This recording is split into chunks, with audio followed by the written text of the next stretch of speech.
Full stop here. म्हणजे जिथल्या प्रश्नांना पूर्णविरामच नाही. ते सांगतात की अमेरिकेतील वंशवाद एका लढ्यानंतर थांबतो, आफ्रिकेतील गुलामांचा प्रश्न सुद्धा तेथेच थांबतो व रशियातील झार तिसरा तेथले यादवी संपवतो.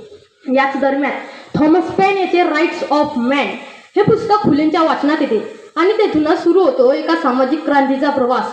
स्फूर्त भेद निर्म दर्जाचे असलेले स्त्री जीवन, शिक्षणावर असलेली विशिष्ट दर्जाची मक्तेदारी, याच प्रश्नांचा सखोल अभ्यास करून लढण्याचे एका योद्धेचे मार्गक्रमण असं म्हटलं जातं. जर का आपल्याला एका शूरवीराबद्दल, एका महान मनुष्याबद्दल जाणून घ्यायचं असेल तर त्यानंतर झालेल्या महापुरुषात त्यांच्याबद्दल काय यावून ठरत असतं. डॉक्टर बाबासाहेब आंबेडकर ज्यांची गणना महाभारत जगातील सर्वोच्च विद्वानांमध्ये होते, ते सुद्धा ज्योतिरावांना आपले गुरु मानत असत. महात्मा गांधीजींनी महात्मा फुलेंचा खरा महात्मा म्हणून त्यांचा गौरव केला.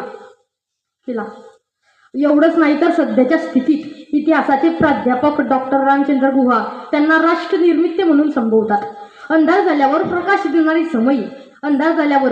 देणारी समयी फक्त रात्रीच म्हणजे 4 प्रहार कार्य करते. ज्योतिबा मात्र अखंड 23 पुष्ट प्रहार होते. दीनदलितांसाठी, विधवांच्या हक्कासाठी, मुलींच्या शिक्षणासाठी ते अन्यायाविरुद्ध लढत राहिले आणि शेवटी 28 नोव्हेंबर 1890 साली प्लेगच्या साथीमुळे त्यांनी देहत्याग केला. शेवटी एवढेच म्हणावेसे वाटते की होता स्वातंत्र्यापूर्वीचा तो काळ नवता महिलांना शिक्षणाचा आधार. ज्यांच्यासाठी केले त्याने शिक्षणाचे दार खुले, तो ज्ञानाचा रे दाता महात्मा ज्योतिबा फुले. जय ज्योती जय क्रांती.